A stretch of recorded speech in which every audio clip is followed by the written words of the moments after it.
Hello everyone, Ram ई गुरुकुल में आप सबका स्वागत है। आज हम लोग दिल्ली करंट अफेयर्स की सीरीज में 25 जुलाई के इंपॉर्टेंट करंट अफेयर्स डिस्कस करेंगे। देखिए, ये जो करंट अफेयर्स है आपके, इसको हम लोग क्वेश्चन फॉर्मेट में रहेंगे और आपके 10 मिनट से कम टाइम में इसको हम लोग जो दिल्ली की इंपॉर्टेंट न्यूज़ है उसको हम लोग डिस्कस करेंगे। तो हम लोग बात करते हैं जो आज की इंपॉर्टेंट न्यूज़ के बारे में कि देखिए, पहला जो क्वेश्चन है, फिडे शतरंज महिला शतरंज विश्व कप के फाइनल में पहुंचने वाली पहली भारतीय महिला खिलाड़ी कौन है।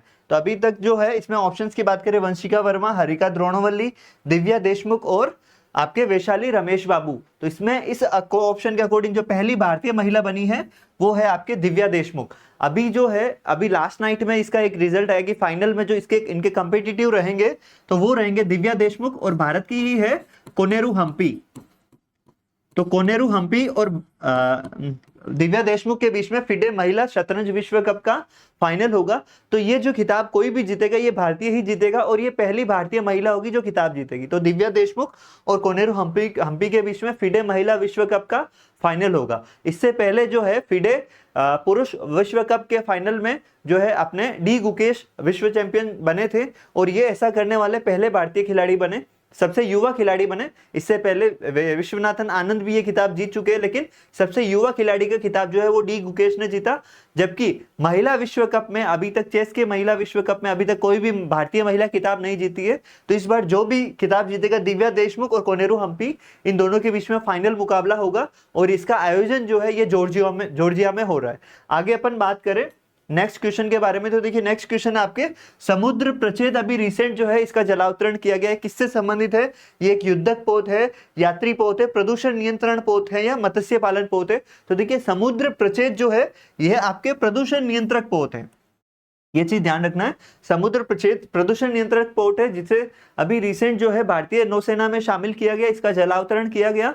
अब ये जो समुद्र प्रचेद पोत है ये क्या कार्य करेगा? ये जो समुद्र में जैसे जो तेल टैंकर्स वगैरह का रिसाव होता है या तेल की वजह से जो समुद्र में पोल्यूशन होता है, उससे उसके लिए ये पोत बनाया गया है और इस पोत का निर्माण जो है वो भारत के गोवा शिपयार्ड लिमिटेड ने किया है। तो यहाँ पे ये चीज ध्यान रखना है कि प्रदूषण नियंत्रण पोत का नाम या किससे संबंधित है, ये चीज ध्यान रखना है। प्रदूषण नियंत्रण पोत जिसे हाल ही में भारतीय नौसेना में शामिल किया गया वो क्या है? समुद्र प्रचेद। यह क्वेश्चन उल्टा पूछा जा सकता है कि समुद्र प्रचेद किससे संबंधित है, तो प्रदूषण नियंत्रण पोत से संबंधित है। आगे अपन बात करें नेक्स्ट क्वेश्चन की, तो नेक्स्ट क्वेश्चन है आपके राष्ट्रीय सहकारी नीति 2025 को कब लॉन्च किया गया? तो देखिए, अभी रिसेंट इनको लॉन्च किया गया, 24 जुलाई 2025 को राष्ट्रीय सहकारी नीति लॉन्च की गई। और ये किसके द्वारा लॉन्च की गई? ये भारत के गृह मंत्री और केंद्रीय सहकारिता मंत्री श्री अमित शाह द्वारा ये लॉन्च की गई। अब इससे पहले भी राष्ट्रीय सहकारी नीति बनाई गई है क्या? तो देखिए, इससे पहले जो है राष्ट्रीय सहकारी नीति बनाई गई है 2002 में। तो राष्ट्रीय सहकारी नीति जो 2025 है ये किसका स्थान लेगी? राष्ट्रीय सहकारी नीति 2002 का स्थान लेगी।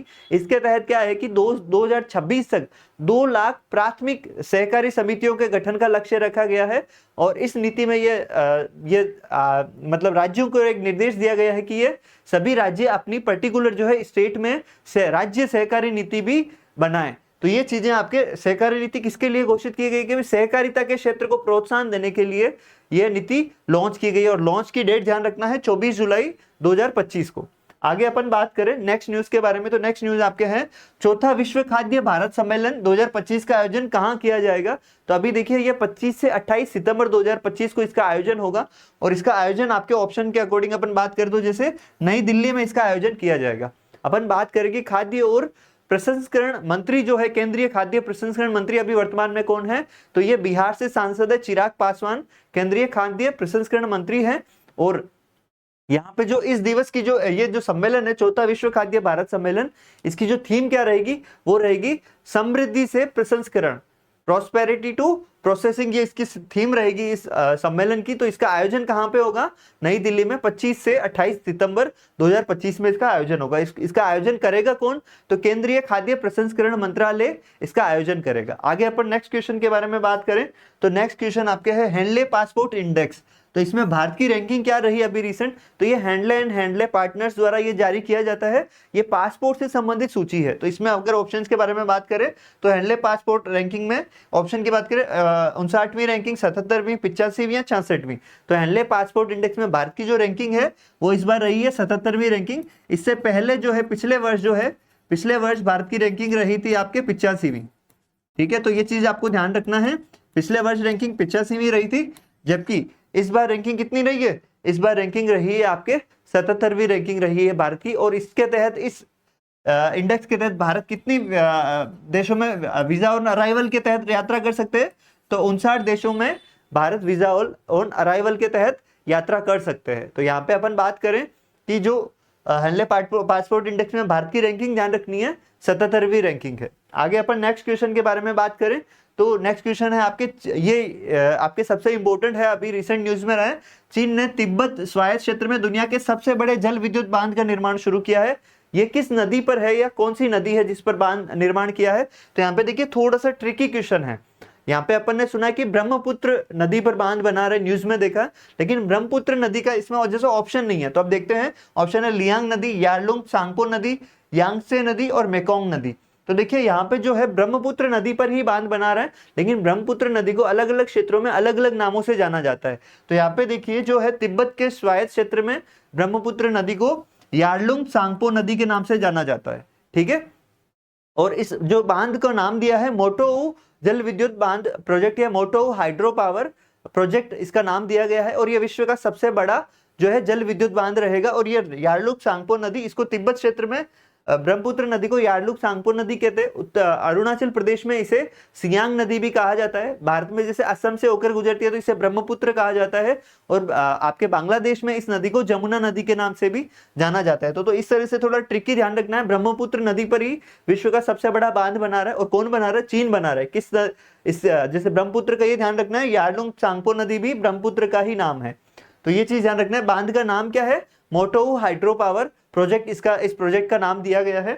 आगे अपन नेक्स्ट क्वेश्चन के बारे में बात करें तो नेक्स्ट क्वेश्चन है, ट्रेवल लीजर की 2025 के विश्व के शीर्ष 10 अंतरराष्ट्रीय एयरपोर्ट की सूची में कौन सा भारतीय एयरपोर्ट शामिल किया गया है। तो देखिए इस सूची में जो है वो आपके एकमात्र जो टॉप 10 जो लिस्ट है उसमें एकमात्र भारतीय एयरपोर्ट है, वो कौन सा शामिल है, इंदिरा गांधी एयरपोर्ट नई दिल्ली, छत्रपति शिवाजी महाराज अंतरराष्ट्रीय एयरपोर्ट मुंबई, केंपेगौड़ा अंतरराष्ट्रीय एयरपोर्ट बेंगलुरु और राजीव गांधी अंतरराष्ट्रीय एयरपोर्ट हैदराबाद। तो देखिए यहाँ पे कई बार रैंकिंग जो एयरपोर्ट से संबंधित जारी होती है उनमें इन चारों एयरपोर्ट से रिलेटेड जो इनमें कंपटीशन रहता है कि टॉप पे कौन सा रहता है। जैसे आईटीसी की जो एयरपोर्ट रैंकिंग है उसमें केंपेगौड़ा बेंगलुरु पहले पे रहा है, लेकिन इसके अकॉर्डिंग जो है ट्रेवल प्लस लीजर की जो टॉप 10 एयरपोर्ट की लिस्ट है उसमें देखिए जो भारत में एकमात्र जो एयरपोर्ट शामिल किया गया है वो है मुंबई, छत्रपति शिवाजी महाराज अंतरराष्ट्रीय हवाई अड्डा जो एयरपोर्ट है मुंबई, इसे शामिल किया गया। ये टॉप 10 में 9th पोजीशन पर है, 9वें स्थान पर है। जबकि ट्रेवल एंड लीजर की एयरपोर्ट की टॉप 10 एयरपोर्ट की लिस्ट में पहले स्थान पर है तुर्की का इस्तांबुल एयरपोर्ट। तो यहाँ पे ध्यान रखना है भारत का एकमात्र एयरपोर्ट जो टॉप 10 में शामिल हुआ है वो मुंबई का छत्रपति शिवाजी महाराज अंतरराष्ट्रीय एयरपोर्ट शामिल हुआ है। आगे अपन बात करें नेक्स्ट क्वेश्चन की, तो नेक्स्ट क्वेश्चन आपके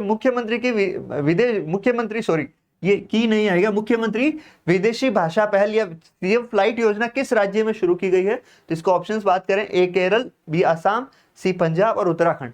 देखिए जो फॉरेन जाने का ट्रेंड है उसके अकॉर्डिंग तो यहाँ पे जैसे कंफ्यूजिंग थोड़ा ट्रिकी क्वेश्चन है, क्योंकि फॉरेन जाने का जो सर्वाधिक ट्रेंड है वो पंजाब में रहता है, पंजाब केरला इन राज्यों में ज्यादा रहता है। लेकिन यहाँ पे अगर अपन बात करें तो देखिए जो सीएम फ्लाइट है या मुख्यमंत्री विदेशी भाषा पहल है, सीएम फ्लाइट योजना, ये योजना शुरू की गई आपके असम सरकार द्वारा। तो असम के जो असम राज्य का मंत्रिमंडल है, कैबिनेट ने इस योजना को मंजूरी दी है। अब यहाँ पे अपन बात करें कि विदेशी भाषा पहल, इसके तहत क्या रहेगा, इसमें जैसे विदेशी जो फॉरेन लैंग्वेजेस है उनके कोर्स से संबंधित इसमें प्रावधान किया गया। विदेशी भाषा का कोर्स इस योजना के तहत जो पात्र लाभार्थी है उनको सिखाया जाएगा। इनके तहत इस योजना के तहत जो है 1.5 लाख रुपए तक की 1.5 लाख रुपए तक की सब्सिडी भी राज्य सरकार द्वारा प्रदान की जाएगी। तो अपन असम के बारे में बात करें तो असम के वर्तमान में मुख्यमंत्री हिमंता बिस्वा शर्मा है, ये चीज अपने को ध्यान रखना है। आगे अपन बात करें नेक्स्ट क्वेश्चन के बारे में, तो नेक्स्ट क्वेश्चन है आपके राज्यों से संबंधित खनन पर्यटन शुरू करने वाला भारत का पहला राज्य कौन सा है। तो यहाँ पे अपन बात करें ओडिशा, छत्तीसगढ़, झारखंड और मध्य प्रदेश। तो देखिए जो माइनिंग टूरिज्म शुरू कर रहा है वो शुरू कर रहा है आपके झारखंड सरकार ने घोषणा की है कि वह माइनिंग टूरिज्म शुरू करेगी। लोगों को खनन से संबंधित जो क्षेत्र है उनके बारे में लोगों को टूरिज्म के लिए प्रोत्साहित किया जाएगा। तो ये झारखंड ऐसा करने वाला देश का पहला राज्य बनेगा। अपन बात करें कि ये इसका जो झारखंड में पायलट प्रोजेक्ट शुरू किया जाएगा, उत्तरी रामगढ़ नाम का क्षेत्र है, वहां से जो है माइनिंग टूरिज्म की पहली बार शुरुआत होगी भारत में, और ये झारखंड राज्य के बारे में अगर बात करें तो झारखंड का नाम ध्यान रखना है। झारखंड के वर्तमान में मुख्यमंत्री है आपके हेमंत सोरेन। तो यहाँ पे जो है आपके स्टेट वाइज जो इंपॉर्टेंट चीजें हैं, जो आपके जो पहली बार शुरू हो रहा है या जो चर्चा में रही स्कीम से या थोड़ी हटके स्कीम से, तो उसके बारे में भी आपके एग्जाम में क्वेश्चन पूछे जा सकते हैं। तो आज के जो इंपॉर्टेंट करंट अफेयर्स है हमने बहुत कम टाइम में आपको डिस्कस किए। आप चैनल को लाइक शेयर जरूर करें और सब्सक्राइब करें। अगर आपके कोई भी सजेशन है तो भी आप कमेंट बॉक्स में जरूर दें। Thank you everyone.